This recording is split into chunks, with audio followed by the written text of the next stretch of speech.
அல்லேலூயா. இந்த நாளுக்குரிய செய்தியாக ரோமருடைய புஸ்தகம் 9வது அதிகாரம் 24, 25, 26 ஆகிய வசனங்களை யாராவது வாசிங்க. அவர் யூதரிலிருந்து மாத்திரமல்ல புறஜாதிகளில் இருந்து நம்மை அழைத்திருக்கிறாரே. அந்தபடி எனக்கு ஜனங்கள் அல்லாதவர்களை என்னுடைய ஜனங்கள் என்றும் சிநேகிக்கப்படாதிருந்தவளை சிநேகிக்கப்பட்டவள் என்றும் சொல்லி அழைப்பேன். நீங்கள் என்னுடைய ஜனங்கள் அல்லவென்று அவர்களுக்கு சொல்லப்பட்ட இடத்திலே அவர்கள் ஜீவனுள்ள தேவனுடைய பிள்ளைகள் எனப்படுவார்கள் என்று ஓசியாவின் தீர்க்க தரிசனத்தில் சொல்லி இருக்கிறது. வாசிக்கப்பட்ட வேத பகுதியில் அப்போஸ்தலனாகிய பவுல் ஒரு பெரிய ரகசியத்தை சொல்றார். என்ன அப்படின்னா, சர்வ வல்லமையுள்ள யூதரிலிருந்து மாத்திரம் அல்ல, அவர் புறஜாதிகளிடத்திலிருந்தும் நம்மை அழைத்திருக்கிறார். இப்ப பவுல் இங்க என்ன செய்யறான் அப்படின்னா, பழைய ஏற்பாடையும் புதிய ஏற்பாடையும் ஒன்றாக இணைக்கிறான். நாம இதுவரைக்கும் என்ன சொல்லிட்டு இருக்கிறோம் அப்படின்னா, பழைய ஏற்பாடுன்னு ஒரு புத்தகம் இருக்குது, புதிய ஏற்பாடுன்னு ஒன்று இருக்குது அப்படின்னு நினைக்கிறோம். வேதம் ஒன்றே ஒன்று. இதை பவுல் திட்டமும் தெளிவுமாக வெளிப்படுத்துகிறான். தேவனுக்கு பழைய ஏற்பாடு புதிய ஏற்பாடு என்று இரண்டு பெரும் பிரிவுகள் இல்லை. வேதம், அந்த வேதம் இஸ்ரவேல் ஜனங்களுக்கு மோசேயின் மூலமாக பரலோகத்தின் தேவன் திருவிழம் பற்றினார். இதைத்தான் இன்றைக்கு அவருடைய சொந்த ஜனம் இஸ்ரவேலர் வைத்திருக்கிறார்கள். அதைத்தான் அவர்கள் வேதம் என்கிறார்கள். ஆனால் புறஜாதிகள் என்ன செய்கிறார்கள் என்று சொன்னால், அவர்கள் வைத்திருக்கிறதை வைத்திருக்கிறார்கள், இன்னொரு பார்ட்டையும் வைத்துக் கொண்டு இது புதிய ஏற்பாடு அது பழைய ஏற்பாடு என்று சொல்லுகிறார்கள். பழைய ஏற்பாட்டில் யெகோவா தேவனையும் புதிய ஏற்பாட்டில் இயேசு கிறிஸ்துவையும் சொல்லுகிறது.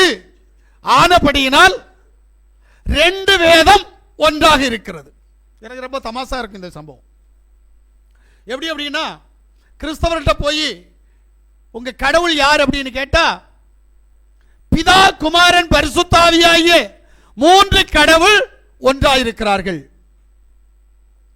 அவர்கள் யாரிடத்திலும் மாறி மாறி கெஞ்சுவதில்லை, அவர்கள் மாறி மாறி யாரிடத்திலும் உதவி கேட்பதில்லை, அவர்கள் தனித்தத்துவம் வாய்ந்தவர்கள், அவர்கள் மூன்று பேரும் ஒன்றாயிருக்கிறார்கள். இது எனக்கு, நான் பைபிள் காலேஜில் படிக்கிற நேரம் எனக்கு ஈஸியாக இருந்துச்சு. ஆமாம், மூணு கடவுள் ஒன்றா இருக்கிறாங்க. ஏன்னா என்னுடைய சகோதரர் மதத்தில் 33 கோடி தேவர்கள் ஒன்றா இருக்கிறாங்கல்ல, அவங்களுக்கும் ஒரு கடவுள் தான். அந்த கடவுளுடைய பெயர் ஒளி. ஆனால் அங்கே இருக்கிற தெய்வங்கள் 33 கோடி. அதுபோல இங்க கிறிஸ்தவர்கள் மத்தியில் பிதா ஒரு கடவுள், குமாரன் ஒரு கடவுள், பரிசுத்த ஆவி ஒரு கடவுள் என்று சொல்லிக்கொண்டு ஒரே கடவுள் என்று சொல்லுகிறோம். ஆனால் அவருடைய பெயர் தெரியாது. ஒரே கடவுள் பிதாவா என்று கேட்டால் இல்லை, ஒரே கடவுள் இயேசுவா என்று கேட்டால் இல்லை, ஒரே கடவுள் பரிசுத்த ஆவியா என்று கேட்டால் இல்லை. பிதா குமாரன் பரிசுத்த ஆவியாகிய கடவுள் என்று சொல்லி முடித்து விடுவோம். அதுல விசேஷமா என்ன அப்படின்னா, ஒரே கடவுள்னு சொல்ற ஒரு கூட்டம் இங்க இருக்கு. நான் இருந்த கூட்டம், நான் திருத்தோத்திலும் இருந்திருக்கிறேன், இயேசு கிறிஸ்துவ நாமத்திலும் இருந்திருக்கிறேன். இன்னைக்கு ஒரே கடவுள் என்று சொல்லக்கூடிய ஒன்லி ஜீசஸ் அந்த குரூப்கிட்ட போய் நம்ம ஜனங்கள் கேட்டா போதும், உங்க கடவுள் யாருன்னு கேட்டா இயேசுன்னு சொல்லுவாங்க. ஆனா நீங்க அடுத்த கேள்வி வித்தியாசமா கேட்கணும். பழைய ஏற்பாட்டின் கடவுள் பெயர் என்ன என்று கேட்டால் நாவு கூசாம சொல்லுவாங்க யெகோவா. புதிய ஏற்பாட்டின் கடவுள் பெயர் என்ன என்று கேட்டால் நாவு கூசாம சொல்லுவாங்க இயேசு கிறிஸ்து. அப்ப ரெண்டு கடவுள் ஆயிடுச்சுல. இது எனக்கு அங்க இருந்த நேரம் புரியல, நான் அதையும் ஒத்துக்கிறேன். ஏன்னா அதை குறித்து யோசிக்கிறது இல்லை. அப்ப ரெண்டு கடவுள் ஆயிடுச்சு. அப்ப ரெண்டு கடவுளுக்கு ஆராதனை செய்கிறோமா இல்லையான்னு கேட்டா உண்மை. ஆமென். இதத்தான் பவுல் இங்க சுட்டி காட்டுறான். பழைய ஏற்பாட்டில் சொல்லப்பட்ட சம்பவத்தை ஓசியா தீர்க்கதரிசியின் மூலமாக சொல்லப்பட்ட சம்பவத்தை இங்க புதிய ஏற்பாடுன்னு சொல்லி பிரிச்சு சொல்றோமே, அங்க வந்து சொல்றான் புதிய ஏற்பாடு ஒண்ணு பழைய ஏற்பாடு ஒண்ணு இல்ல, வேதம் ஒன்று, அந்த வேதத்தினுடைய தேவன் ஒருவர், அவர் யார்?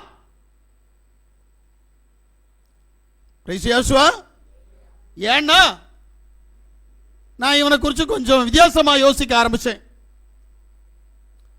உண்மையிலேயே இந்த பவுல் யார்? இவன் சொல்றான் நான் எபிரேயனுக்கு எபிரேயன், கிரேக்கனுக்கு கிரேக்கன். சொன்னா இல்லையா? கிரேக்கர் என்பது தேவனுடைய ஜனம் இல்ல, யூதர் மாத்திரம்தான் தேவனுடைய ஜனம். ஆனா இவன் தன்னை புறஜாதி ஆக்குறானே ஏன் என்கிற கேள்வி எனக்குள் வந்தது. நான் அப்போது வேதத்தை வாசித்த போது, வேதத்தில் பிலிப்பியருடைய புஸ்தகம் 3வது அதிகாரம் அதனுடைய 5-6 ஆகிய வசனங்களில், நான் 8ஆம் நாளில் விருத்த சேதனம் அடைந்தவன், இஸ்ரவேல் வம்சத்தான், பென்யமீன் கோத்திரத்தான், எபிரேயரில் பிறந்த எபிரேயன், நல்ல கேளுங்க, எபிரேயரில் பிறந்த எபிரேயன், நியாயப்பிரமாணத்தின்படி பரிசேயன், நியாயப்பிரமாணத்தின்படி நான் ஒரு பரிசேயன், பக்தி வைராக்கியத்தின்படி சபையை துன்பப்படுத்தினவன், நியாயப்பிரமாணத்திற்குரிய நீதியின்படி குற்றச்சாட்டப்படாதவன். நல்ல புரிஞ்சுடுங்க, இப்போ வேத பிரமாணங்களை எல்லாம் கற்று தேர்ந்தவன், நியாயப்பிரமாணம் இவனுக்கு அத்துப்படி. நல்லா புரிஞ்சுடுங்க. சரி, வார்த்தையை கேட்கிறவங்க சொல்றேன், பவுல் சொன்னான்ல ஓசியாவால் நினைவு கூறப்பட்ட வசனம் இது, ஓசியாவால் பிரசங்கிக்கப்பட்ட வசனம் இதுன்னு சொன்னான்ல, வார்த்தையை கேட்கிற உங்களால சொல்ல முடியுமா? பைபிளை பார்க்காம இவன் எந்த வசனத்தை சொன்னான்னு சொல்ல முடியுமா? முடியாதுல்ல. அப்ப உங்களை விடவும் என்ன விடவும் இவன் வேத வல்லுனன், வேதத்தை கற்றுக்கொண்டவன், கமாலியனுடைய பாதபடியில் இருந்து வேதத்தை முழுமையாக கற்றவன். எங்க இருக்குது? ஓசியாவுடைய புஸ்தகம் 1வது அதிகாரம் 10 நான் நினைக்கிறேன். என்றாலும் இஸ்ரவேல் புத்திரரின் தொகை அளக்கவும் எண்ணவும் கூடாத கடற்கரை மணலை போல் இருக்கும். நீங்கள் என் ஜனமல்ல என்று அவர்களுக்கு சொல்வதற்கு பதிலாக, நீங்கள் என்னுடைய ஜனங்கள் அல்ல என்று சொல்வதற்கு பதிலாக, நீங்கள் ஜீவனுள்ள தேவனுடைய பிள்ளைகள் என்று அவர்களுக்கு சொல்லப்படும். ஜீவனுள்ள தேவனுடைய பிள்ளைகள் என்று அவர்களுக்கு சொல்லப்படும். அவர்களுக்கு சொல்லப்படும். போதும். இதத்தான் பவுல் நினைவு கூர்ந்து பிரசங்கம் பண்றான். பழைய ஏற்பாடை எடுத்து பிரசங்கம் பண்றான். கொஞ்சம் யோசிங்க. ஏன்? நான் நியாய பிரமாணத்தின்படி யூதன், ஆனால் யாசுவ மேசியாவுடைய இரத்தத்தின்படி நான் துரத்தப்பட்டவன், தேவ சமூகத்தை விட்டு தூரம் போனவன். ஆனபடியினால் நான் புறஜாதிக்கு புறஜாதியாகவும் தேவனுடைய பிள்ளைக்கு தேவனுடைய பிள்ளையாகவும் இருக்கிறவன் என்று சொல்லுகிறான். அல்லேலூயா. எப்போதும் சரி, பாவம் செய்கிற போது நீ உன்னுடைய நிலையை இழந்துருவ. இதைத்தான் பவுல் அந்த இடத்துல உணர்த்துறான். ஆனா இருதிறத்தாரையும், நல்ல கேளுங்க, இஸ்ரவேல் ஜனத்தையும் புறஜாதிகளையும் ஒன்றாக இணைக்கக்கூடிய ஒரு கோட்பாடு அப்போஸ்தலனாகிய பவுல் மூலமாக வெளிப்படுகிறது. ஆமென். அல்லேலூயா. ஏன் அப்படின்னா அவருடைய ஜனத்தில் வேறுபாடு பார்க்க கூடாது. முதல்ல அவருடைய ஜனம் யாருன்னு தெரியணும். யாத்திராகமத்தினுடைய புஸ்தகம் 19வது அதிகாரம் 5-6 ஆகிய வசனங்களை வாசிக்கிற போது, இப்பொழுது நீங்கள் என் வாக்கை உள்ளபடி கேட்டு என் உடன்படிக்கையை கைக்கொள்வீர்களானால் சகல ஜனங்களிலும் நீங்களே எனக்கு சொந்த சம்பத்தாய் இருப்பீர்கள். பூமி எல்லாம் என்னுடையது. நீங்கள் எனக்கு ஆசாரிய ராஜ்யமும் பரிசுத்த ஜாதியுமாய் இருப்பீர்கள் என்று நீ இஸ்ரவேல் புத்திரரோட சொல்ல வேண்டிய வார்த்தைகள். என்ன சொல்றார் அப்படின்னா, என் சத்தத்திற்கு செவி கொடுத்து எவன் வாழ்றானோ அவன் என் பிள்ளை. ஒருவேளை எனக்கு நீ பிறந்திருக்கலாம், ஒருவேளை என் பேரை நீ தரிச்சிருக்கலாம், அதுக்காக நீ என் பிள்ளை இல்ல. நீ என் சத்தத்தை கேட்டு என் சத்தத்தின்படி நீ வாழ்வாயானால் நீ என் பிள்ளை.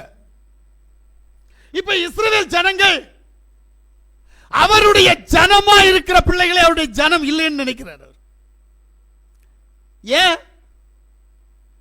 இதெல்லாம் என் பிள்ளை இல்ல, வேண்டாம் அப்படின்னு நினைக்கக்கூடிய ஒரு சந்தர்ப்பம் அவர்கிட்ட இருக்குது. ஏன் தெரியுமா? அவருடைய வார்த்தைக்கு கீழ்ப்படியலைனா. இதுக்காக அவர் என்ன செய்யறார் அப்படின்னா, ஏசாயாவுடைய புஸ்தகம் 1வது அதிகாரம் 2, 3 ஆகிய வசனங்களை நீங்க வாசித்தீங்கன்னா உங்களுக்கு புரியும். வானங்களை கேளுங்கள், பூமியை செவிகொடு. யா பேசுகிறார், நான் பிள்ளைகளை வளர்த்து ஆதரித்தேன், அவர்களோ எனக்கு விரோதமாய் கலகம் பண்ணினார்கள். மாடு தன் எஜமானையும் கழுதை தன் ஆண்டவன் முன்னணியும் அறியும், இஸ்ரவேலோ அறிவில்லாமலும் என் ஜனம் உணர்வில்லாமலும் இருக்கிறது என்றார். புரியுதா? சொந்த பிள்ளையாய் பாவித்தவர் அதை கழுதையாக, அதை மிருகமாக பார்க்கிறார். யோசிங்களேன். 2வது சொல்றார், இவர்கள் எனக்கு விரோதமாய் கலகம் பண்ணுகிறார்கள்.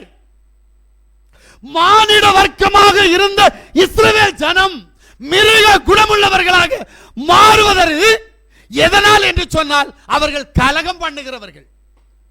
இங்கே இதான் நம்ம உடனே நினைப்போம், பழைய ஏற்பாட்டில் தான் அப்படி நடந்துச்சு, இது புதிய ஏற்பாடு இல்லவா?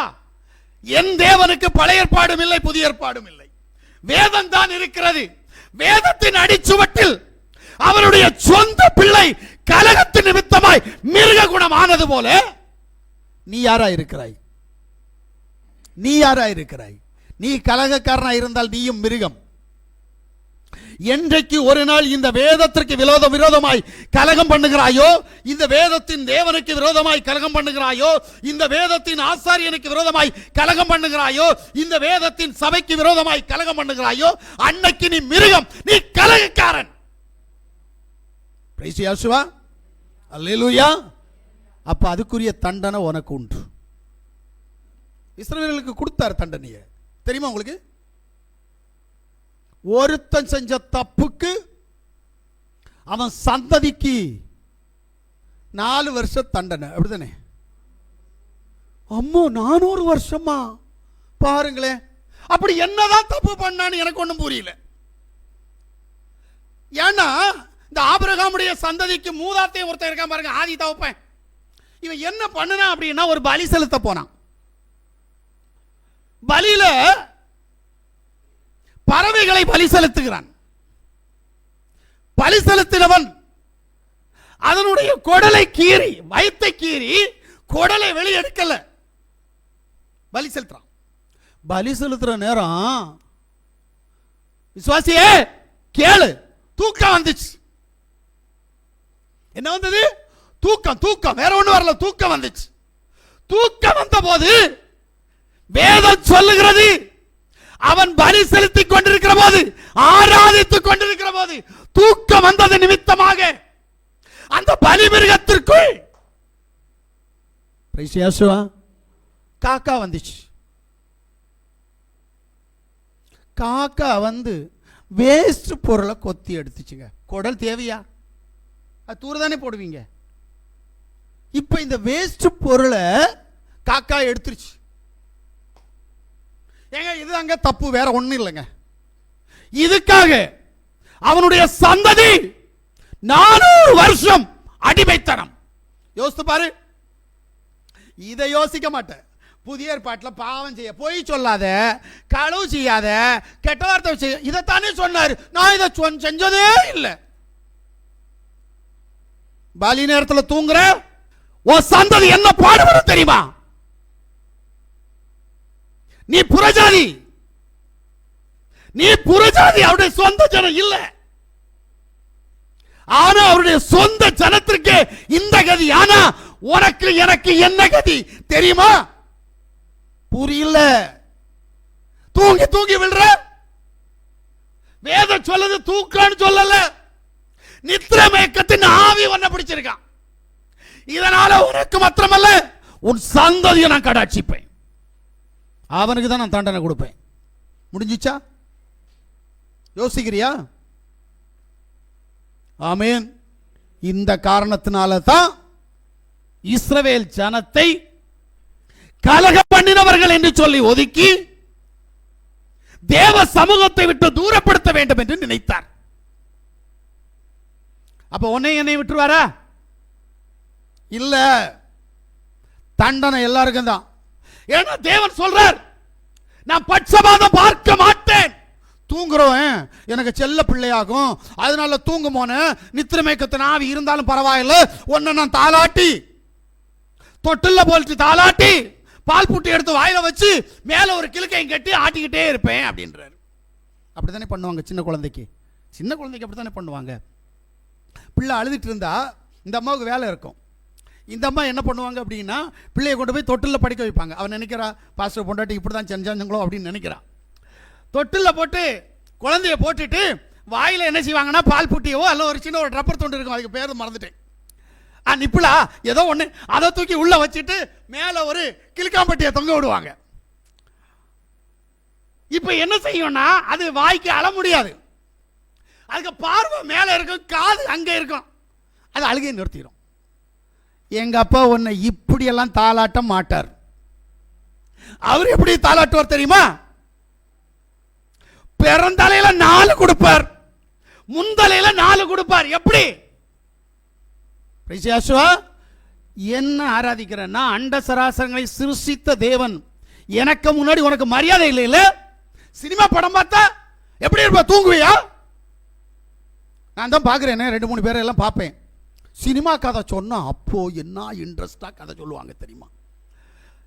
சினிமாக்காரனுக்கு பேர் தெரியும், அவன் நடிச்சவனுக்கு பேர் தெரியும், ஹீரோவுடைய பேர் தெரியும், ஹீரோயினுக்கு பேர் தெரியும். ஏன்? கதை எழுதுனானே அவன் பேர் தெரியும், அந்த படத்தை இயக்கினானே அவன் பேர் தெரியும்.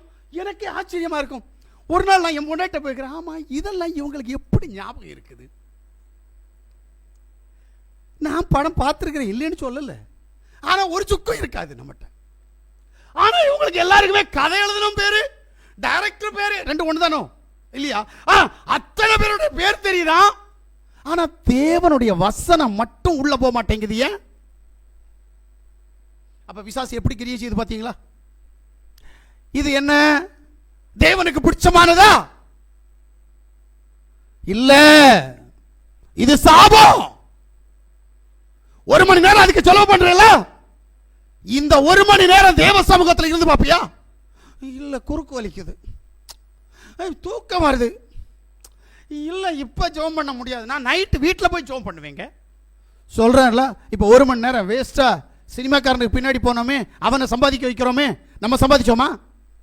எங்க சினிமா கதையை பார்க்கறதுனால, சினிமா கதையை கேட்கறதுனாலும், சினிமாக்காரனை பற்றி பேசுறதுனால உனக்கு ஏதாவது நன்மை இருக்கா கேட்டா இல்ல. ஆனா அவருக்கு இருக்கு. ஆனா வேதத்தை வாசிக்க, வேதத்தை தியானிக்க, வேதத்தின்படி ஜெபிக்க, வேதத்திற்கு கீழ்ப்படிந்தால் தேவனுக்கு இல்ல நன்மை, உனக்கு நன்மை. ஏன் இந்த கான்செப்ட் நம்மகிட்ட இல்ல? அதனால தான் தேவன் உன்னை உதாசீனப்படுத்த பார்க்கிறார். அதுதான் தேவன் உன்னுடைய சந்ததியை கைவிட பார்க்கிறார். அப்ப நீ இங்க உசாரா இருக்கணும். ஏன்?